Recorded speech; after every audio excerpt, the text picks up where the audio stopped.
Good evening and welcome to this, the third online meeting for the NHS formal public consultation called Modernising Health and Care Services in the Teignmouth and Dawlish area.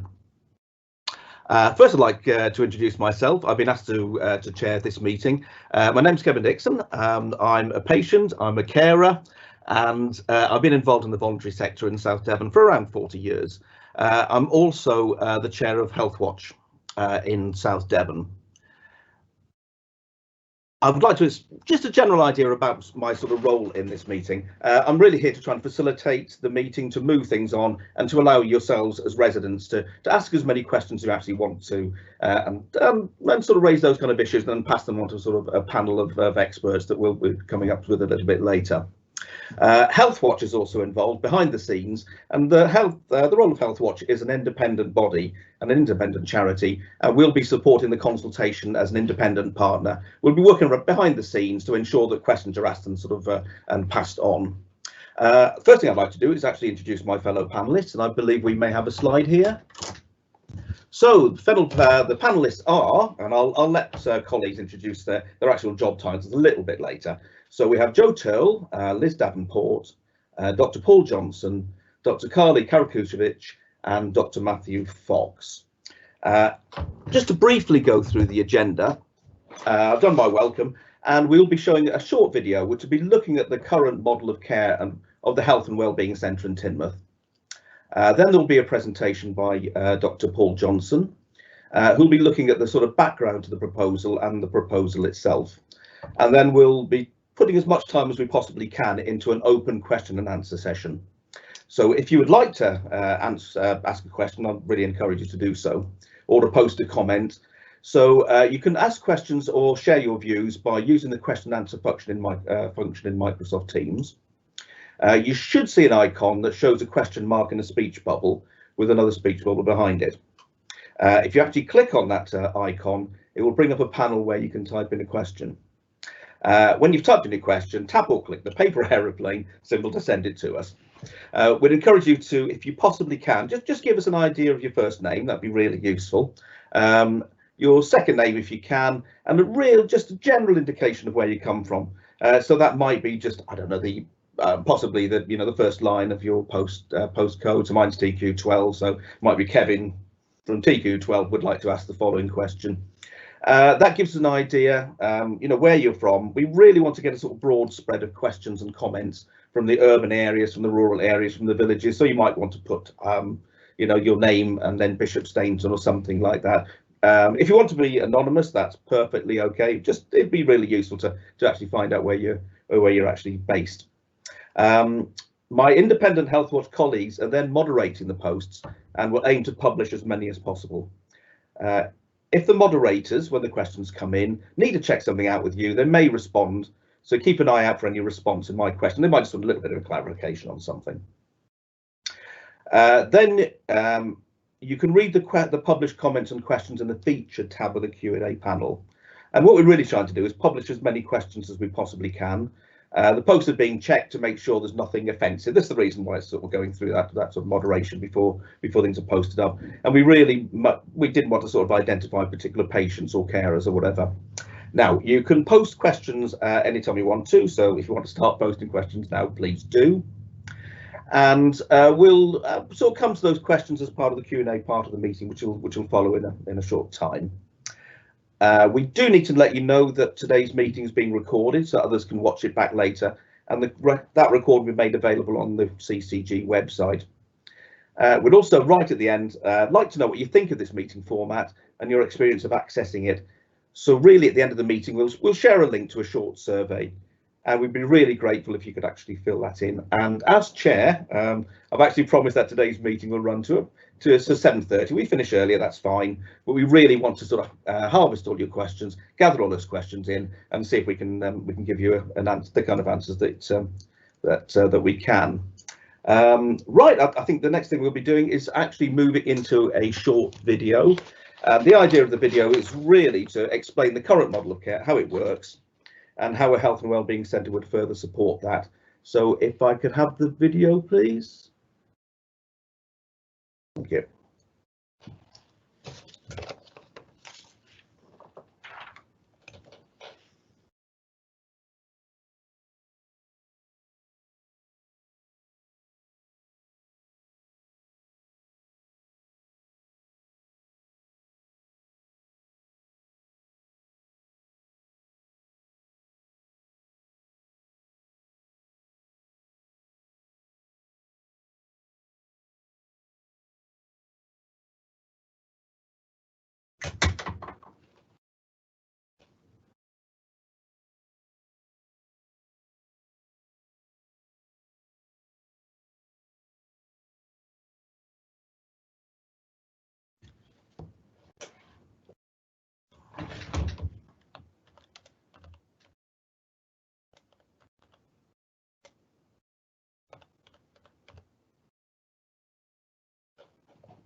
No, I think we might be trying that one again. Okay, I think we're going to just have a slight technical problem with that video. So what we're trying to do is actually try and restart. Here we go. I'm a GP in Dawlish. I've been a GP for 20 years. I live in Teignmouth and I've been supporting the patients at Teignmouth and Dawlish for 20 years. I spend 1 day a week working for Dawlish Hospital as part of their intermediate care team. Every weekday morning, Monday to Friday, we sit down as a group of professionals. So that's a GP, one of the GPs from the local practices. That's our community health team. It involves our occupational therapists, our physios, our community nurses, district nurses, our mental health team as well, and our voluntary sector. Our team isn't just statutory NHS services. Having the voluntary sector embedded in the same room at the same time gives us the potential to really support our whole community. I'm the intermediate care and therapy lead here at Coastal, and we at the team here work towards ensuring that people in the community are kept safe and at home on a day-to-day basis. My role is very much to support the team in delivering that. So the value of having us all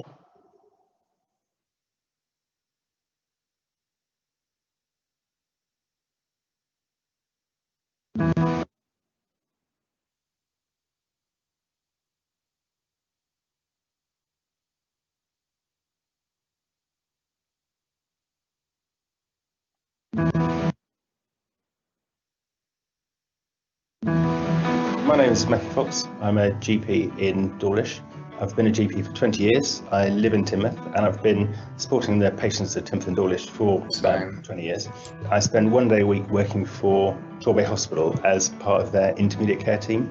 Every weekday morning, Monday to Friday, we sit down as a group of professionals. So that's a GP, one of the GPs from the local practices. That's our community health team. It involves our occupational therapists, our physios, our community nurses, district nurses, our mental health team as well, and our voluntary sector. Our team isn't just statutory NHS services. Having the voluntary sector embedded in the same room at the same time gives us the potential to really support our whole community. I'm the intermediate care and therapy lead here at Coastal. And we at the team here work towards ensuring that people in the community are kept safe and at home on a day-to-day basis. My role is very much to support the team in delivering that. So the value of having us all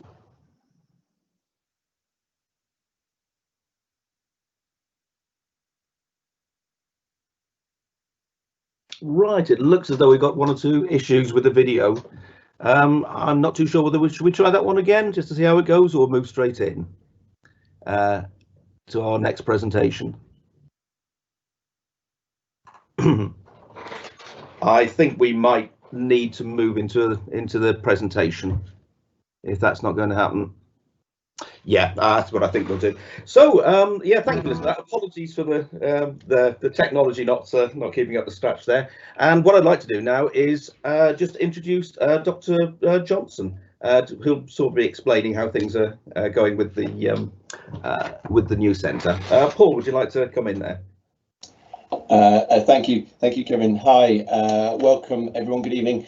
My name is Paul Johnson. I'm a GP. I worked for a number of years in Newton Abbot, and I'm also the chair of Devon's CCG Devon Clinical Commissioning Group, which is the NHS organisation responsible for the commissioning of health service across the whole of the county, including the Teignmouth Dawlish area. Thank you for coming. Thank you for being part of this event this evening. I hope that not only will it be an opportunity for us to share the journey that we've been on and the vision for the Teignmouth Dawlish area, but also for you to interact, to ask questions. They will be hugely valuable, your comments and questions. So we look forward to having that opportunity shortly to have that dialogue with you. Teignmouth and Dawlish, it's a shame that we didn't see the video, because I think it shows why people across the country are talking about Teignmouth and Dawlish, because actually what's being achieved in your area is a new way of looking after frailer and older people in their own homes.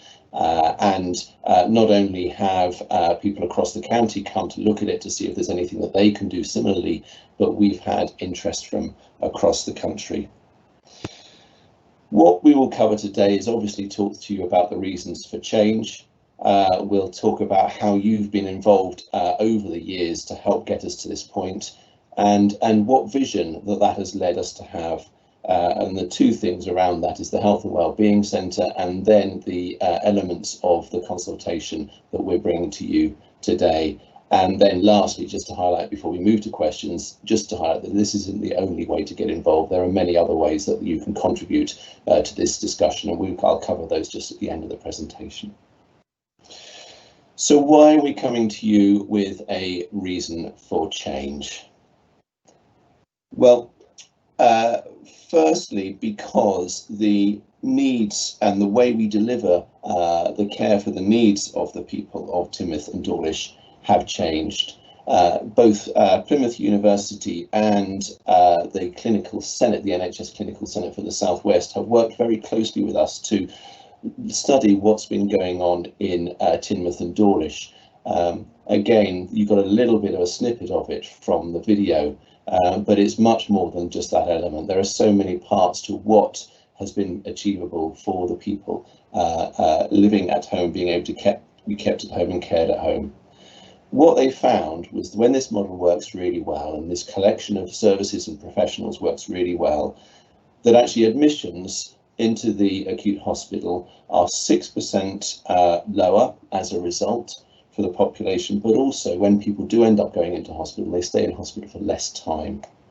There's less hospital beds that are required to care for people in Teignmouth and Dawlish compared to other areas of the county. But also it seems to be a service that a lot of people are benefiting from, because this intermediate care service that is provided is something that's replicated over the county, but Teignmouth and Dawlish are the highest users of that service compared to others. What we do know is that the longer people stay in hospital, or the longer people stay in a hospital bed, often the worse it is for them, both physically and mentally. So we really do need to focus on people staying in a hospital bed for as short a time as possible. And what we should be aiming for is getting them into their own homes and supported in their own homes at the earliest opportunity. What we also found out is that people who have had experienced service from this intermediate care team, from the community teams, do feel more in control of their own health. And that's done by a formal assessment to demonstrate that. And most importantly, I think, is that the number of people who are able to stay in their homes long term, despite some of the challenges that they have, is much higher in Teignmouth and Dawlish. whereas in other areas often people would get to a point where they would need to be in a residential home or a nursing home, and that is a really key marker, not only for success when someone becomes unwell, but that long-term success for people to stay well for longer. Secondly, we have a reason for change around our GP practices in the town. You can see on the slide here, channel view surgery. Many of you may well be familiar with that, or may well be patients registered at that surgery. And Dr. Karakusevic is on our panel today.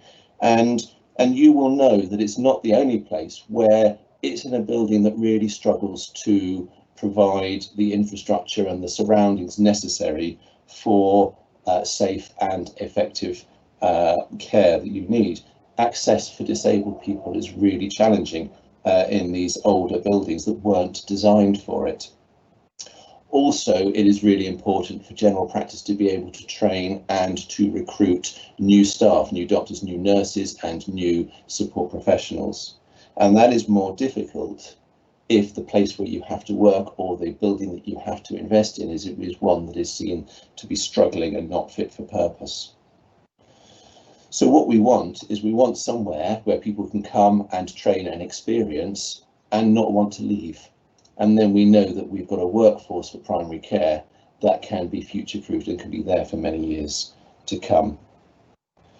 We think that if a health and wellbeing centre would provide that place, it'll be a purpose-built facility. We could co-locate it with a lot of those health and social care teams and the voluntary sector. It could be within the town centre with relatively easy access, both for the people working there and for people needing to access the services. It can be accessible for disabled people and have good public transport. The third reason that we need to change is that we need to make the most of our local NHS estate, the buildings that the NHS has and works out of. And we need to make sure that what we do with that estate offers genuine value for money for the population. Teignmouth Hospital has been around for many years and it has served the community really well. But there comes a time where what we need to provide just isn't possible to do in a safe way, in an efficient way, and in a cost-effective way from the premises. In order to bring it up to modern standards, it would require a significant amount of funding. To get privacy right, to get disabled access right, to get the engineering in place would need major work. At least £1.5 million invested in the building just to get it up to that point. Not only would it need that initial investment, but running costs would still be much higher to keep an older building fit for purpose than something that was newer and more purpose-built. There is a day case procedure room within Teignmouth Hospital that is used and many people benefit from that, but it is not up to modern standards and it's not large enough to meet the needs that we should have in order to provide those services safely. Dawlish Community Hospital, on the other hand, is a modern building. It is only 2 miles down the road and it does have spare space. Also, there would be capacity within the Health and Wellbeing Centre to provide some of those services within modern accommodation. There's a fourth reason for the change, and that's because of the direction that is being set nationally. The NHS long-term plan and the general practice forward view both talk about bringing together different professionals and volunteers together under one roof so that they can work together to coordinate people's experience and people's care that they receive. And the benefits from that will be that more people can live independently at home for longer. There is also definitely a need to invest in improving GP buildings, and what I explained just earlier in our second reason for change highlights just why that is necessary for Teignmouth.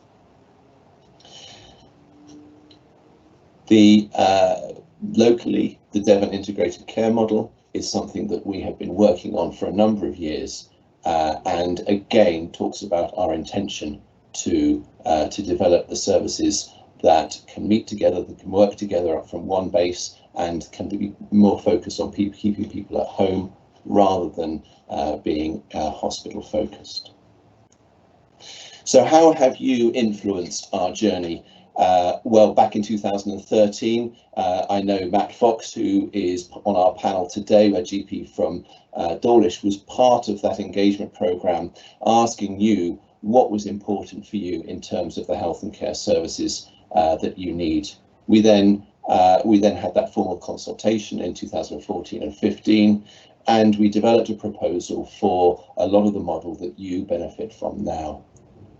It was such a successful process that we then duplicated it across the rest of South Devon and Torbay in order to get that integration benefit for the whole of the population that are served in that area. And then 2 years ago, again, we had a public engagement process with you to talk about what's changed since then and what should we do differently to further enhance your experience of health and care. So that's all led to us developing our vision. And our vision is simply to provide excellent integrated services for you. So we've seen that the integrated services so far have been successful. We believe that that can be even more successful and want to work with you and with the teams to make that so. Primary care needs to be fit for now, fit for the future, sustainable and thriving. And we want to help you stay well, stay at home, and be able to do so for many years to come and get the help you need when you need it. So one of the ways we're going to do that is by developing our new health and wellbeing centre. We want that to be in the heart of Teignmouth. We want that to bring together that medical centre that we looked at, Channel View Medical Group. We want the health and wellbeing team, the volunteering and health team, all to come together in a single building so that we can go further in the way that those teams integrate, those teams work together.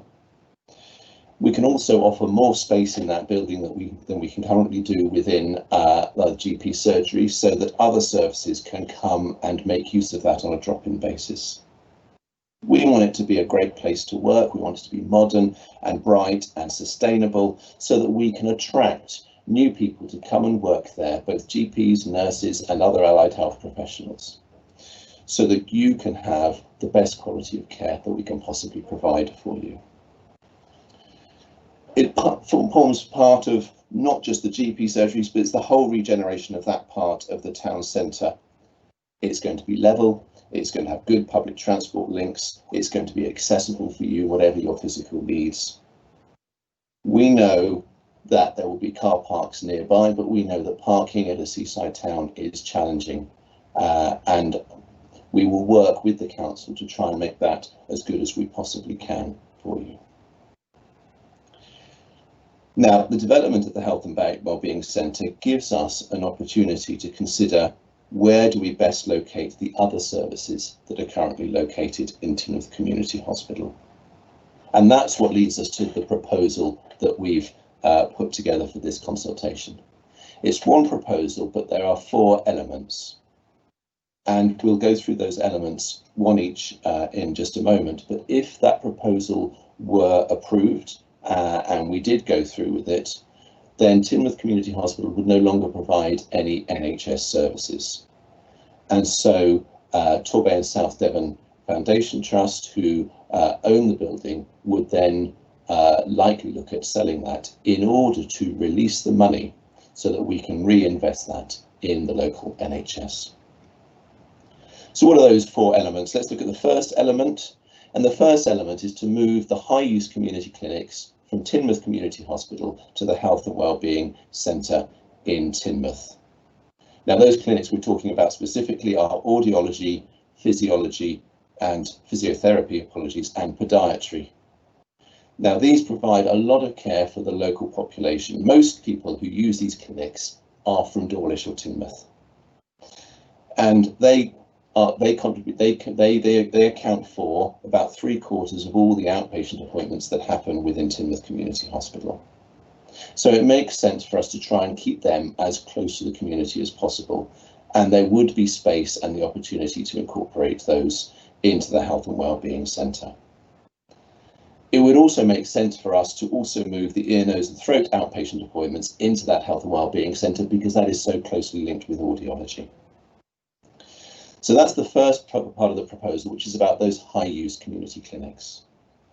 The second part of the proposal is around those specialist clinics, and you can see there's a list there of the 23 types of clinics that are provided. They make up as about a quarter, roughly, of the total appointments, and they are 70% of people who use those services do not come from the Dawlish and Teignmouth area. We do know that Dawlish Community Hospital has spare space, as I mentioned earlier, and we know, and we have looked into it, and we know that it can accommodate these clinics. So those clinics could be relocated from Teignmouth Hospital into Dawlish Hospital without having to change the days or the times that they are being provided. So there would be no loss in the services being provided within the Dawlish Teignmouth area. The third element of our proposal is the day case procedures that are currently being provided within Teignmouth Community Hospital. There are three main types. There is oral surgery, pain management and plastic surgery that are provided within that setting. People come from all over South Devon and Torbay for these appointments, as you can see in the table, with 14% coming from the Teignmouth and Dawlish area.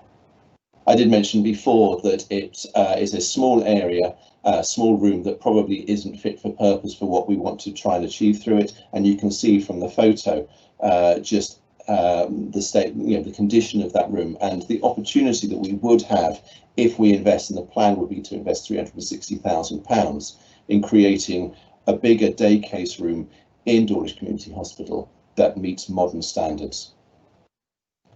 And then the fourth element of the consultation is that we continue with the community-based intermediate care that we started to see a little bit of in the video, and we talked about, and the Plymouth University was so impressed with, but we reversed the decision to establish the 12 rehabilitation beds in Teignmouth Community Hospital. Now, these beds weren't hospital beds insofar as it was never intended that they would be nurse and doctor beds, but rather they were places where rehabilitation could be delivered by physiotherapists, by occupational therapists, and by social workers and healthcare assistants. They were intended to provide rehabilitation so that people could regain their independence after they'd been ill. So why make this proposal? Because we've seen how successful the community service has been without those beds being present, and that we know that people, if they can get that care at home, are much more likely to regain independence than if they have it within a hospital setting. And also the team that we have, if they look after people in their own home, they can look after 4 times as many people as if they were working in community hospital with the same investment. So if we were to open those rehabilitation beds, fewer people would get support in their own home because the team would also then have to work within the ward. The NHS Clinical Senate, when they reviewed this, they were supportive of this position, and they felt that we had demonstrated that service could be provided, meeting the needs of the population in a safe way without needing those 12 rehabilitation beds. So to recap, we have 4 elements to our proposal: that we move those high-use community clinics to the Health and Wellbeing Centre in Teignmouth, that we move the specialist outpatient clinics to Dawlish Community Hospital, and that we also move the day case procedures to Dawlish, and that we continue investing in the community-based care for people in their own homes, but reverse the decision that we made in the initial consultation of establishing 12 rehab beds in Teignmouth Community Hospital. Now, I've had a number of conversations with people, and they have said that you put these proposals together and then COVID-19 came along. Does it change anything? and it doesn't change anything. We looked at the proposal and we reviewed it to see, does it make any difference? But the hospital capacity that we have planned for COVID-19 does not involve Teignmouth Community Hospital. We've got the Nightingale Hospital based in Exeter, we've got the facilities within our acute hospitals to look after people, and we can make use of some of the other community hospitals if needed. Teignmouth Community Hospital isn't suitable for patients. We can't provide oxygen there, which is the key thing that many people need if they get COVID-19 and have to come into hospital. And also it is designed in such a way that being able to provide proper infection control to reduce the risk of any infection spread is really challenging and very difficult to deliver within the setting. But we do know that if we get a health and wellbeing centre that is fit for purpose, and Dawlish Community Hospital, they are set up in a way where we could have that infection control that is needed, and we are much more likely to be able to look after people safely. So the last slide really is how we would like you to get involved. So I'm hoping that that many of you will have had the document through your household, and if not delivered in your house, or that you would have had a leaflet. There is an online survey that can be completed. You're here, you're in this meeting.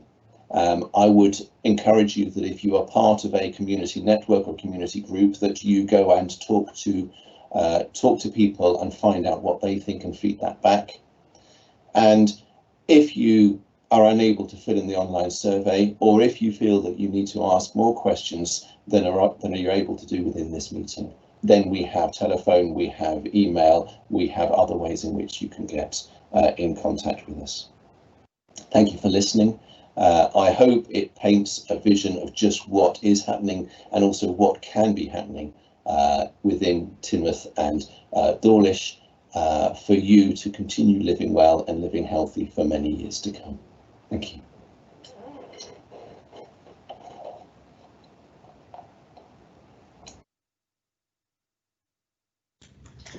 Kevin, just to say you need to unmute your microphone there. Okay, ladies and gentlemen, and thank you very much, Dr. Johnson, for that presentation. What we'd like to do now is move on to the question and answer session. What we'll try and do is aim to answer every topic and question which is relevant to the consultation. Where questions repeat a previous question, or more than one is received on the same subject, one answer may be used in response to several separate questions. We're aware that it may not be possible to address a particular topic during the meeting. Then what we'll do is we'll let you know, and the CCG will post a response on the frequently asked questions section on the website, which will go in after the meeting, and the address we'll post that right at the end. And the next thing I'd like to do is introduce our panel for the day. Could I have the panel up on the screen if possible, please? And could I ask each individual panel member to introduce themselves if possible? Shall I start, Kevin? Yes, please. Oh, yes, by the way. And I'm the Chief Executive of Torbay and South Devon Foundation Trust. Thank you. Thank you. Okay, and I will go next. Kevin, so it's Jo Turl. I'm the Director of Commissioning at Devon Clinical Commissioning Group. Thank you, Jo. Shall I go next? Yes, please. Yes. My name's Carly Karakasevich. I'm a GP partner at Channel View Medical Group, and I've worked in Teignmouth for very nearly 27 years now. Thank you, Carly. I introduced myself earlier, so hello again. My name is Paul Johnson, GP and Clinical Chair of the CCG. Welcome to the panel. Thank you very much. Now, I'll just move straight into some of the questions. I've had one here from Pauline and Sheldon. So hi, Pauline, and she would like to ask the question: where does the £8 million come from to build a new centre? And I'll probably say, Liz, would you like to pick that one up? Thank you very much, Kevin. And it's a really important question, and thank you for raising it, because this is about how we get best value for public money and services for our community. So the total cost, as I think as Pauline said, is just over £8 million.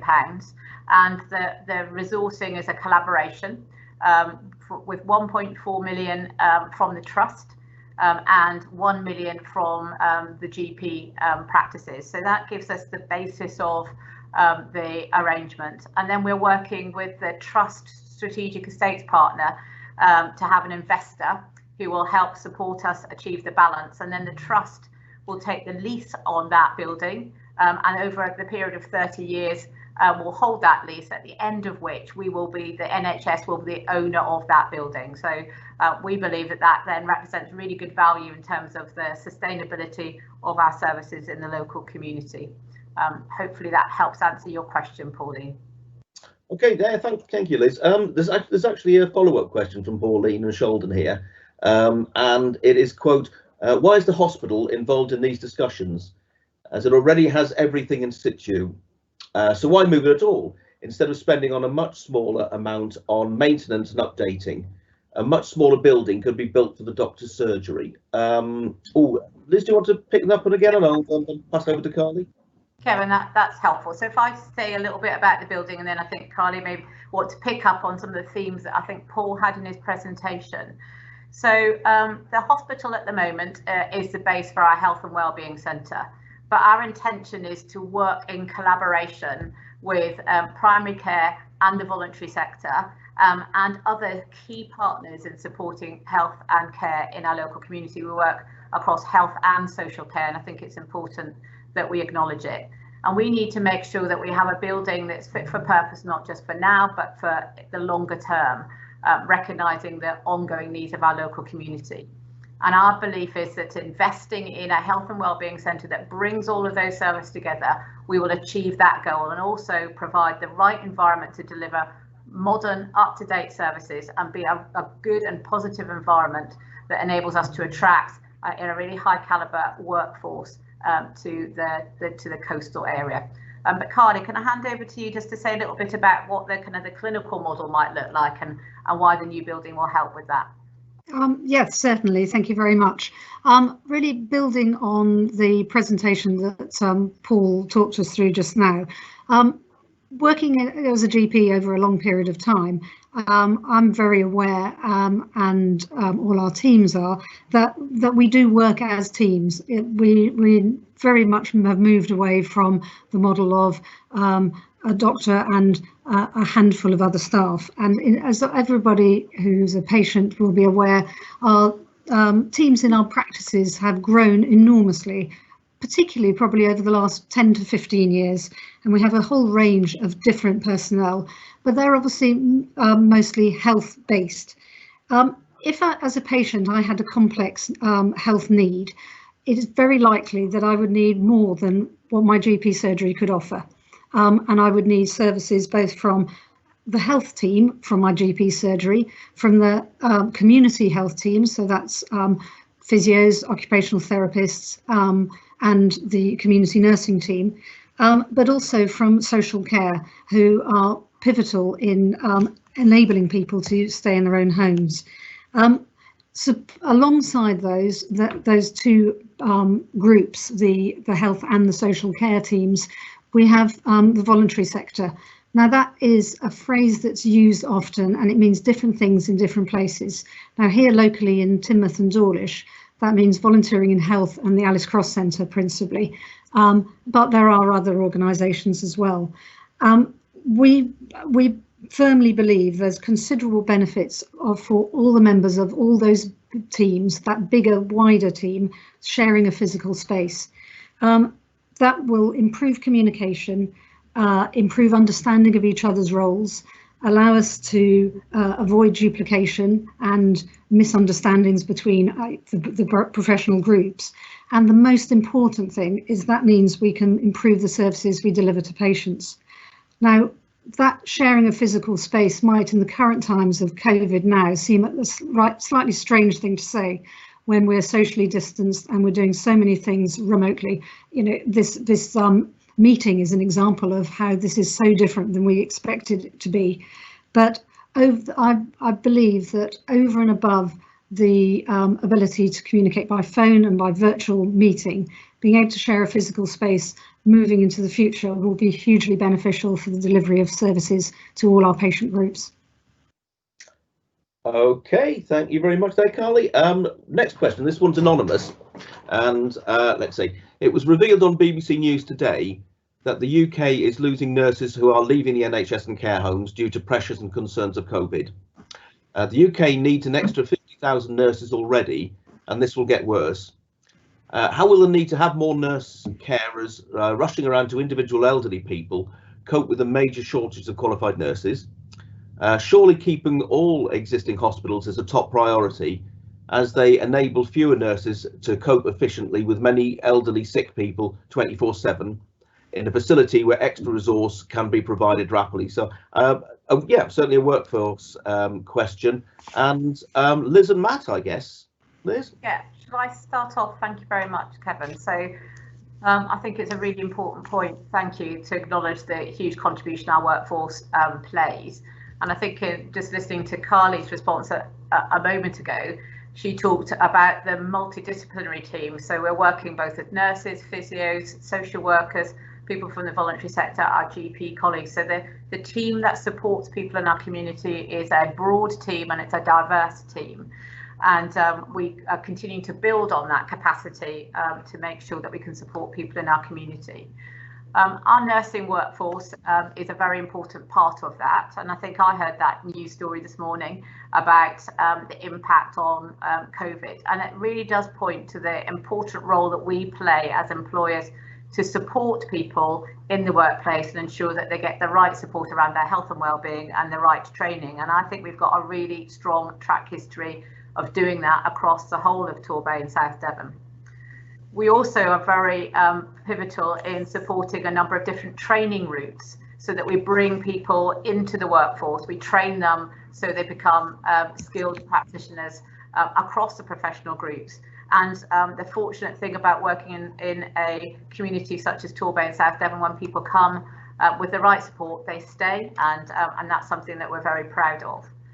I want to pick up on the second point in the question, which is how efficient is it? Is it more efficient to look after people in a hospital, or is it more efficient to support people at home? And there's a very strong evidence base. Not only do we deliver better outcomes supporting people at home, we know that we can support more people by doing that. And in the document that you might have had an opportunity to read through, in an average year, we would see in excess of 800 people and supporting them at home from the Teignmouth Centre, compared with just over 200 people, 230 people that we'd be able to support on an inpatient basis. So not only does it deliver the best outcome for people, it also ensures that we are able to support more people at home than we would do in a hospital base. So happy to come back if there's anything more, but Matt, shall I hand over to you? Thank you very much, Liz. And sorry, I didn't get to introduce myself earlier on, but if you were here for the beginning of the meeting, you'd have seen I was introduced 3 times in a row on the video. So I'm Matthew Fox. I'm a GP from Dawlish. I've been a GP for 20 years, and I spend 1 day a week working for the CCG on a Devonwire basis, and 1 day working for Torbay Hospital. So my take on the nurse question really is, if we look at this from a Teignmouth and Dawlish perspective and think about the different nurse groups we have working here already. So we have nurses working on the ward in the hospital. We have nurses in the GP practices. We've got our district nurses. We have community matrons. We've got nurses who work in the intermediate care. We've got nurses who work for Roycroft Hospital, and we've got nurses who work in the 2 nursing homes in Dawlish. And we have an old, the same demographic is happening with nurses as with doctors. So nurses are getting older and are retiring. So there is a real concern. But actually, if you make it a really enjoyable and environment to work and live in, and you actually make someone's quality of their job, as good as possible, you actually attract new nurses, both into, moving to this area, but also wanting to do the type of jobs you do in the community. They're very different from the ones you get in a traditional DGH or a large hospital. So actually, we have spent time already looking at how we can get our different nursing groups all working together. And actually, during the last coronavirus outbreak, there were quite a number of cases in one of the nursing homes, and the nurses there worked very closely with our community matron and all of her nursing colleagues to actually support each other. And also the nurses who worked in the GP surgeries actually did shifts on Dawlish ward as well, in preparation if they did need to actually support the ward. So there was really good learning and understanding of the different roles that nurses have and the challenges they already face. And one of the advantages we have in the future is we have a primary care network that covers the 2 towns and the smaller towns around us, and that's the GP practices in both towns. And we can look at how we support nursing across the whole of the coastal footprint of our 2 towns and make it more, of an enjoyable job for people to do. So actually, it's a really important question to raise nursing, because it's something that we've already thought about how we can develop this further for the future. Okay, thank you very much, Matt. Now, we've mentioned the voluntary sector quite a bit this evening, and I'm really pleased to see that, because we've got a comment that's just come in from Sue Rowe from Teignbridge CVS, who I've known for many years. And Sue says, very supported and pleased that the voluntary sector is seen as an equal partner. Whilst we have all our specialisms, if we come together across agencies, we achieve more to support the health and well-being of our communities. Matt, did you want to respond to that one? Yes, yeah, thank you. So when we first looked at how we would bring our services together to support our population, we looked at the medical part of that, and we created a medical hub where if you have a problem, you can have that fixed if it was a real medical need.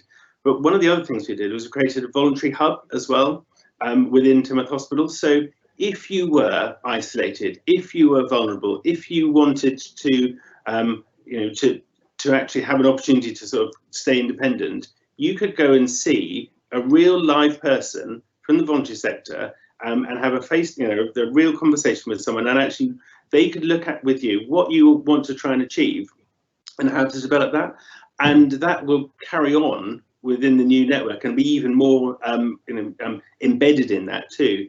We're also able to refer people to social prescribing through our voluntary sector and our HOPE courses. That stands for Help Overcoming Problems Effectively, and that's a really powerful way of actually helping people with all sorts of disparate conditions, from diabetes to anxiety, to actually learn how to get the abilities and the techniques to actually sort of retain your independence.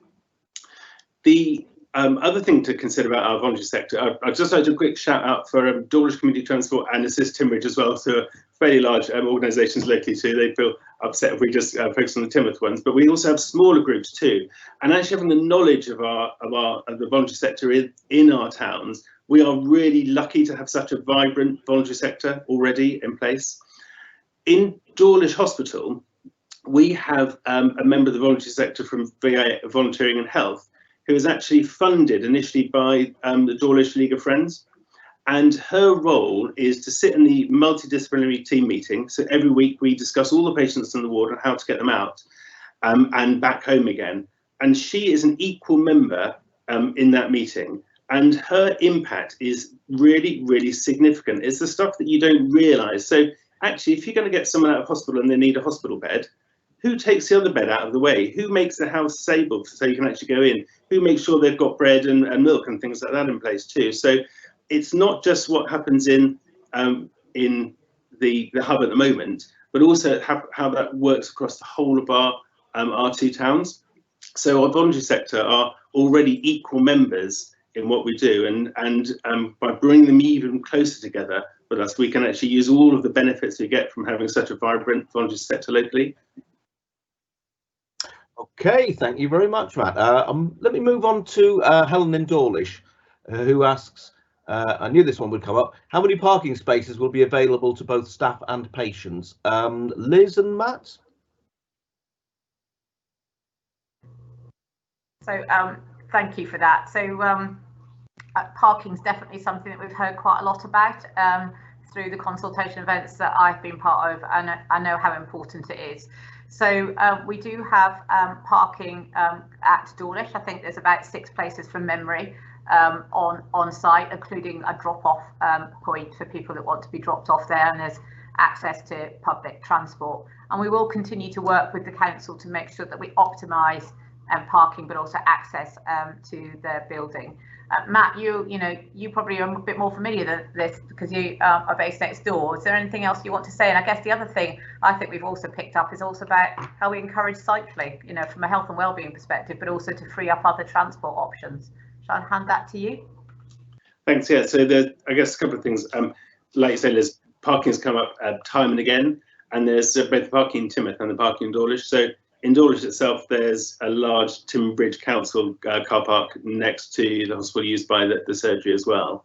And within Teignmouth town centre, there's quite a lot of parking. I appreciate that that's very difficult and in the summer and very challenging, but it's the practice are already in the centre of the town. And I did a couple of things to actually see what's the experience. So I went to the Point car park and walked from the Point car park to the proposed centre. I actually went down on my bike and parked outside and chained up outside, and it takes about 5 minutes to walk from the Point along the flat.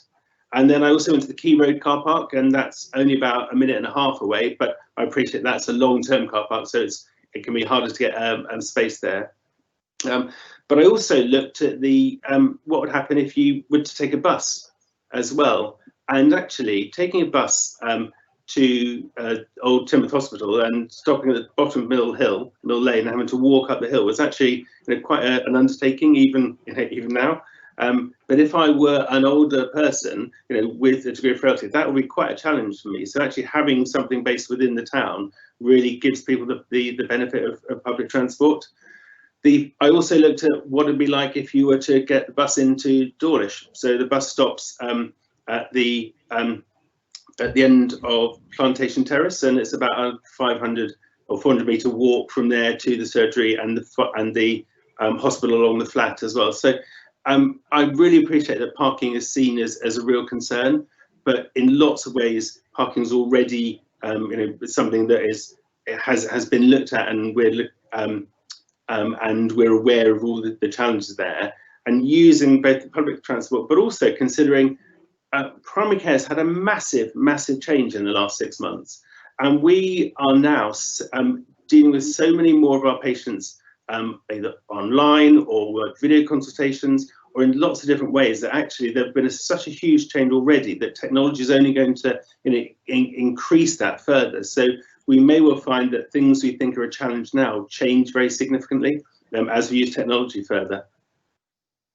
Okay, thanks very much there. Pauline and Sheldon, and that sort of links up to the previous question. And the question is, why add a 20-minute journey time for more residents from a bigger population to travel along a very busy road in summer to access facilities we already have? But not reneging on past promises to keep the respite beds open, we could relieve the pressure of bed blocking and help get care in the community time to find suitable care for the more vulnerable patients. And Joe, possibly, and Paul may want to follow on. Yes, thank you, Kevin. So I'll start just in reference to the travel times. So as part of the workup for this, we did undertake an impact assessment in terms of travel times for individuals, looking at where individuals are currently reside compared to where those services are currently provided for now, and where we plan that they will be in the future. I think first thing to say is the impact assessment does identify that for some patients, and it's quite a small proportion when we look at the overall change, the maximum impact for those individuals will be about 4 miles. I think the important thing to say is, though, when we're thinking about the services that we're planning to go to Dawlish Hospital, that's quite a small proportion of the overall services we're currently looking at within Teignmouth Hospital. And most of the patients that actually use those services that we plan to go to Dawlish actually don't reside in Teignmouth at the moment. In fact, a big proportion of those patients actually reside in the Dawlish Exeter area as well. So for those patients, actually, there will be benefit as well. And as we said, as I also said, the majority of services that we're planning to move out of the Teignmouth Hospital site are actually going, we plan to go to the Health and Wellbeing Centre within Teignmouth itself, which is actually where the bigger proportion of patients who reside in Teignmouth will be using those services from. So I'm just going to hand over to Paul now to pick up the second part of that question. Yeah, so I think it's a really good point, because what you point out is that people shouldn't be in hospital any longer than they than they need to be, not only for what's good for them, but also so that the hospital can function, so that people who come in needing emergency care have got a bed to go to. And I know this phrase of bed blocking is used, but it's not about the individual, it's about the system not working to get people out of hospital as quick as possible. So you're right, whatever we do should not make that worse.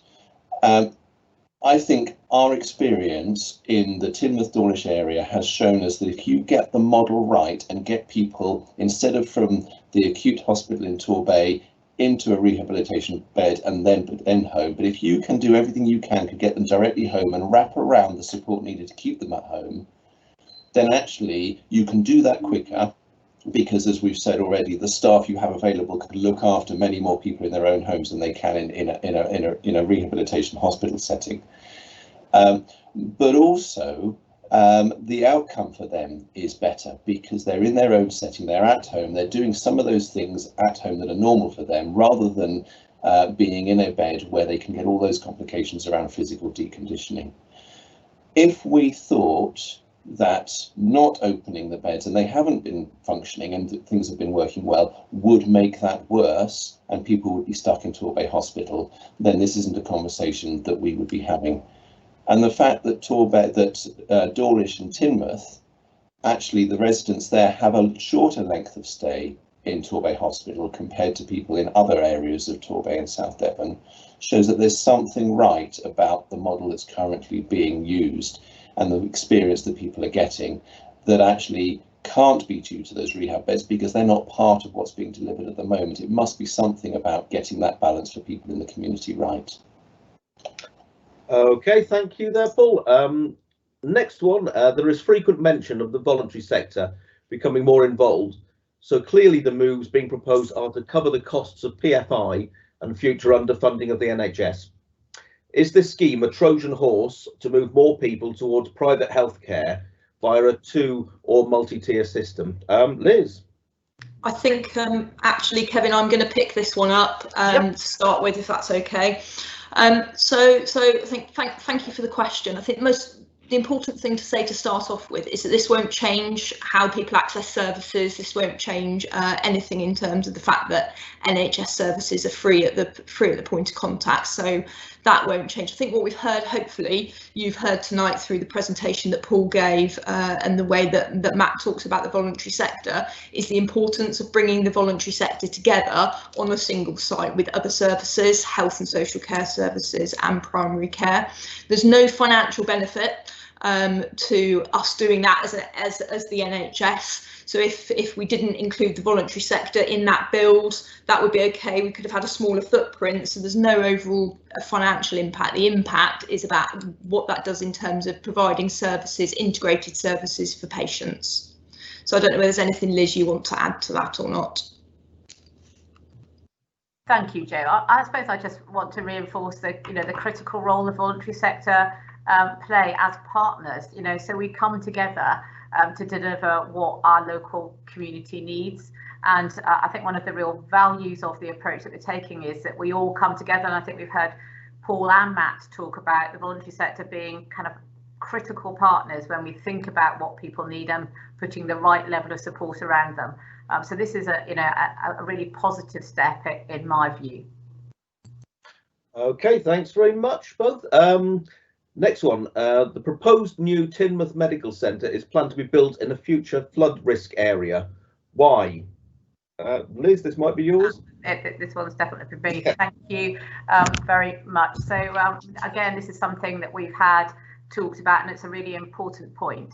But we acknowledge that pretty much the whole of the centre of Teignmouth actually is it has a flood risk as we understand it. The important thing here is we're working really closely with our planners. We're working really well with the developers to make sure that we design something that mitigates that risk. So we understand the issues, but are planning to deliver something which will be fit for purpose. Thank you. Thank you for that one. And our next question comes from Joan Atkins, who's a Teignmouth resident for 35 years and also a town councillor. And I've known Joan for a number of years. So, right, the question is, on page 18 in the brochure, you predict footfall for audiology, physiotherapy and podiatry, but I cannot find numbers for similar monthly average appointments for the ENT clinic. Can these be made available, please? Also, for volunteering in health, I don't know enough about the service to know whether the numbers of people visit that on a regular basis for classes, etc., or what staff are associated on site with that activity. Can this be supplied, please? Matt, you've got a good deal of knowledge about VIH and how it works. I think the role of VIH is a coordinator, really to help, because we've got so many different community assets. So we've got dementia cafes, we've got the work of the Alice Cross Centre, we've got different things available, and actually it's knowing what exists. So not all of the things that the voluntary sector are going to provide will be provided from the new building, but it will be a place you can go to find out what is available in our community. So that's where the benefit of having them in that, because if I think, what's available to me, how are you going to find that out? But actually, if you can just go to somewhere central, where the same place as your GP surgery, and find the information, it's a really powerful thing to do and position to be in. So that's the answer to that section, I hope.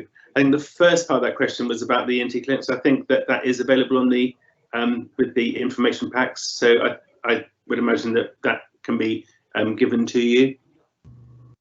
If we could have that posted up later, that would be terrific. I'm sure. Yes, there are lots of nods from the panel there. Yeah, I'm sure we can find that for you, Joan. That would be great. Right, here we go. And this is very apt. Anonymously, shouldn't this whole scheme and consultation exercise be mothballed until COVID has been banished? We need to know that what chronic long-term clinical impacts people who survive COVID may be affected by. So closing and rationing hospital facilities now, we may shoot ourselves in the foot going forward. Paul, from a kind of system perspective? So we've asked ourselves the question, are we making the right decisions given COVID and I think you're right, there is much that we don't know about COVID. Not only what do we need to do here and now in the short term, in the next 3 to 6 months, but also what are those long-term implications for people and for people's needs and for the health we need to provide. I think you're right, there's lots that we will learn over the next months and years. I think there's 2 reasons why I feel that we can go ahead with this. Well, first of all, there is an imperative, there's a time imperative. And Liz, I might ask you in a moment just to talk about that relationship with the district council and why it could well be a missed opportunity if we don't pursue this at the moment. But secondly, with regards to COVID, there are 2 things we need to help people with COVID. One is the facilities to look after them in the case of an emergency. And if someone needs to go into hospital with COVID, they need oxygen. And they need a space where people can put on their PPE, then go into that high risk environment and then take off their PPE and have the space to do that safely, have clean areas and at risk areas. And so we have to have the combination of the 2. Teignmouth Hospital can't provide either of those. It certainly can't provide oxygen, and it would be very, very challenging for it to provide a safe environment for staff. So we have to make sure that that is available elsewhere, and that's why a lot of money has been invested and a lot of work has been done in not only our acute hospitals but also in the Nightingale, so that we have that emergency facility available. The other bit that we're going to need for people is some people's long-term support needs may be greater as a result of not fully recovering from an illness, in the same way that they can experience that with any other illness. The rehab beds in Teignmouth were never designed for, and the purpose was never for long-term support.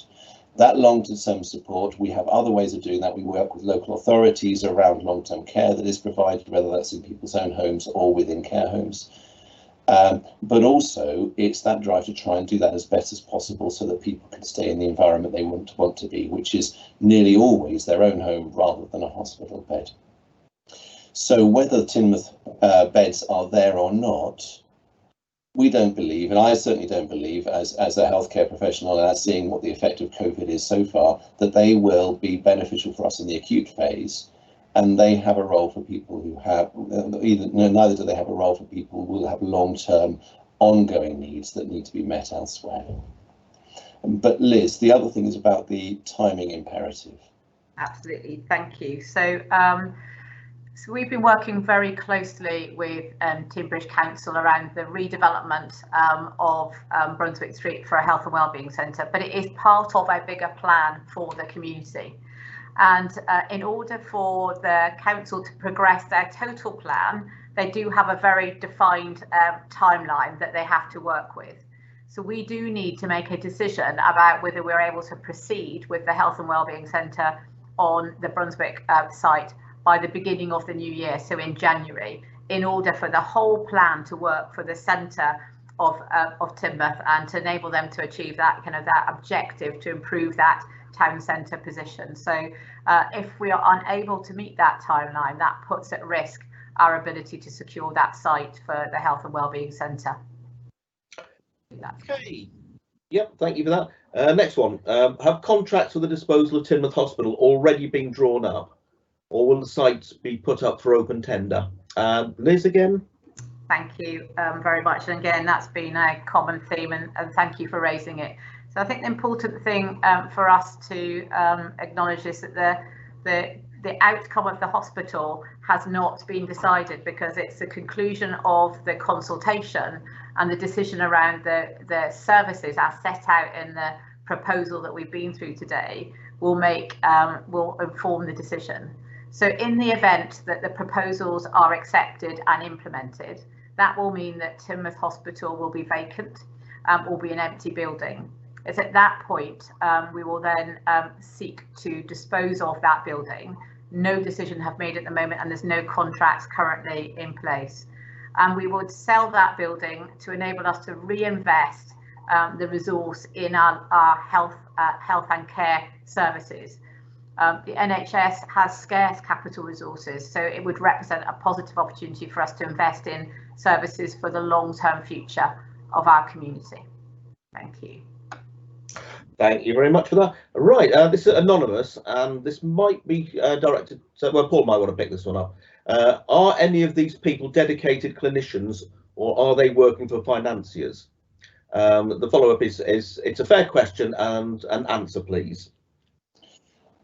So I don't, I think there are things that I can say on behalf of other panelists, but they may want to say something personally themselves on this.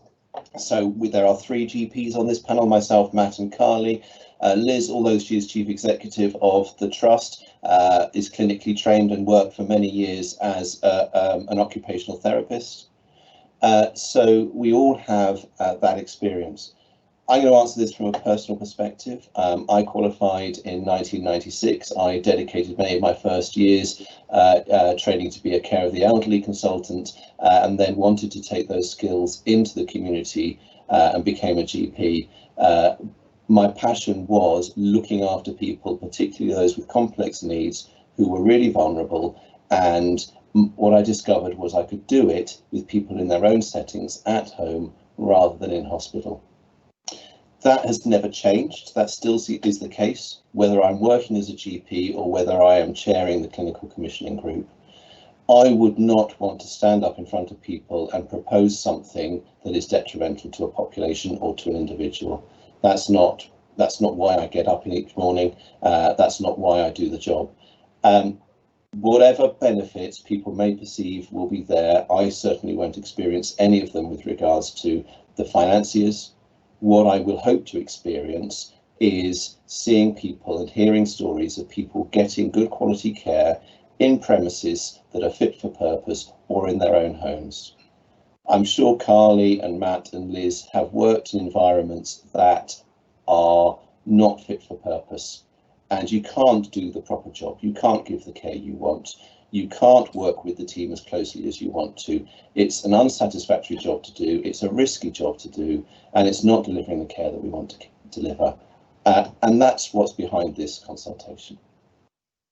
Okay, thanks, Paul. Does anybody else want to come in on that one? I add to that, Kevin. And first of all, I just want to echo what Paul has been saying. I certainly are coming to this from a position of wanting to secure safe, effective and efficient services for our population now and going forward. And I recognise that the estate that has served us well in the past is not the estate that's going to enable us to do that going forward. And I've got a responsibility to make sure that we find the right resource to enable us to deliver those the right services for the future. Not only deliver up-to-date modern services that are supported by technology, but also attract the very, very best staff to deliver care locally. And we know having fit for purpose estate is important. I also just probably want to pick up on the second part of that question, which is in relation to the relationship we as a trust have with the strategic estates partner.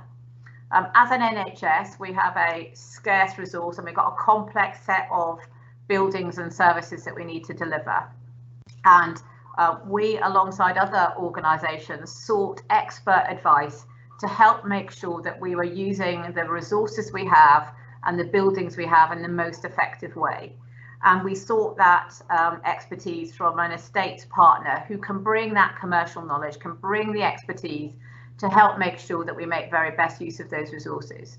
And we have a partnership, and that partnership was secured following a tender exercise, and they were the preferred candidate. And they've been a very important partner in helping us make the very best of the resources we have for our local community. Thank you. Yeah, thank you very much for the responses on that one. Thank you for the question. I think it needs to be said. I just come in from a GP point of view on that part as well, please, yes, Kevin? I think it's we've heard in the initial presentation about the reasons why new GP premises are so important, about cramped space, access for disabled patients and so on, and covered quite a bit the need to have space to train and recruit new staff.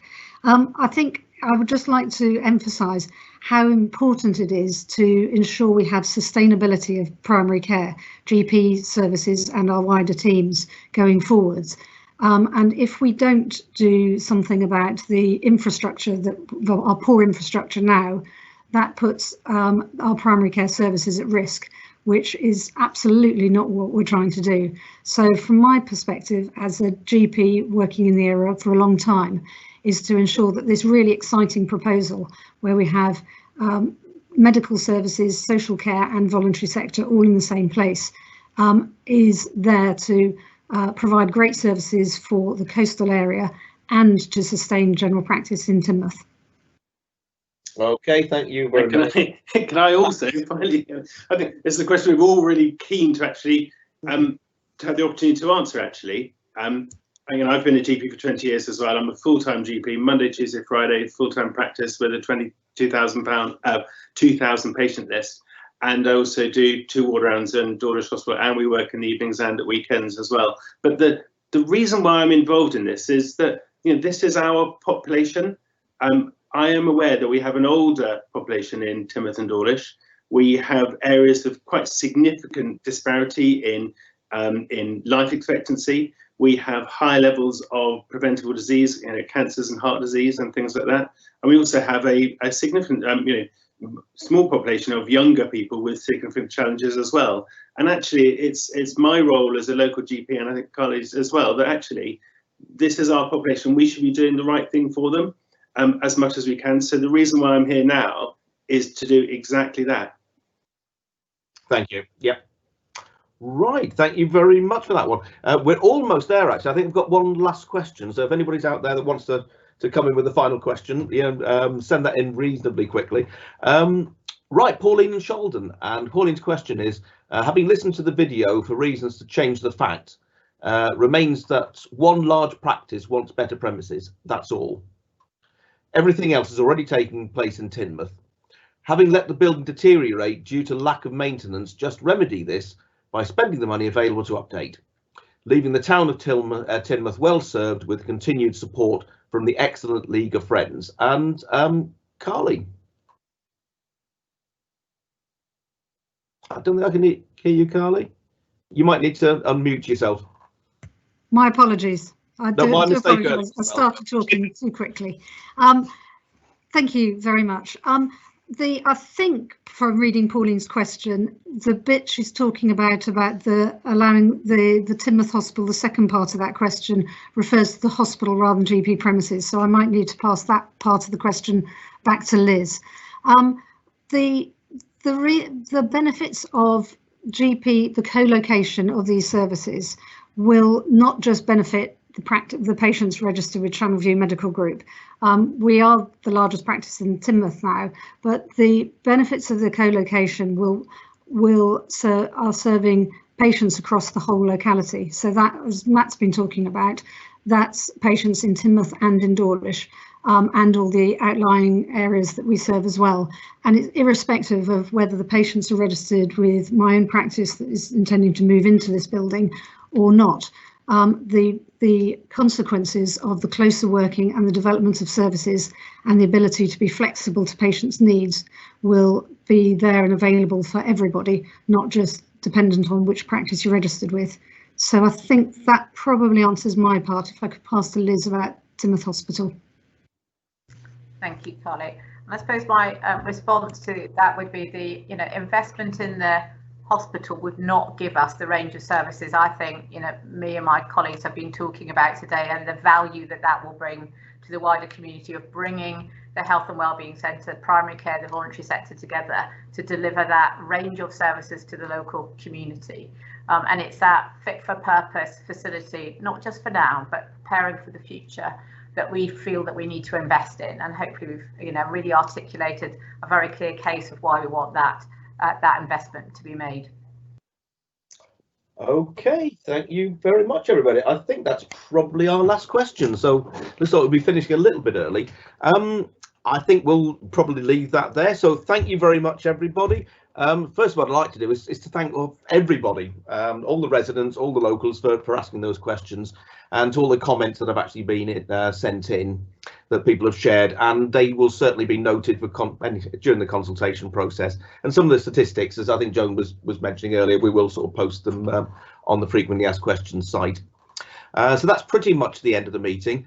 So I'd like to thank everybody who's taken the time to join us and for watching and participating, and thank our panel for their insight and information they've offered. Well, we all hope that you found this session interesting and useful in coming to a view about that proposal we've been outlining today. And I really urge you to continue sharing your views, and there's lots of ways of doing that. I think you've got it on the front of your screen here. So read the consultation document, which has gone out to 16,000 households. There's a lot more leaflets that have been households that have been receiving those kind of leaflets as we've gone on. Fill in the survey online and the consultation document. And as we were saying before, if there are community meetings and involvement that you're linked up with, we'd be very willing to sort of present the proposal and gather feedback. So just do let us know. There's another 3 online meetings, so if there's any questions, do come back. They'll be the same kind of format, but you might come up with a question or a follow-up or something that you want answered. And please request a telephone call if you haven't got access to the internet, and we've got our Health Watch team behind the scenes who are helping out on that. So if difficult filling in forms, anything like that, just do let us know. There's the sort of website address, and there's the phone number.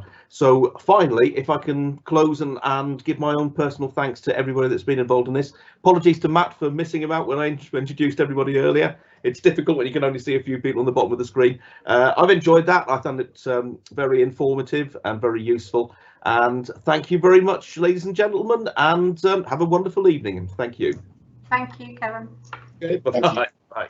Thank you. Thank you.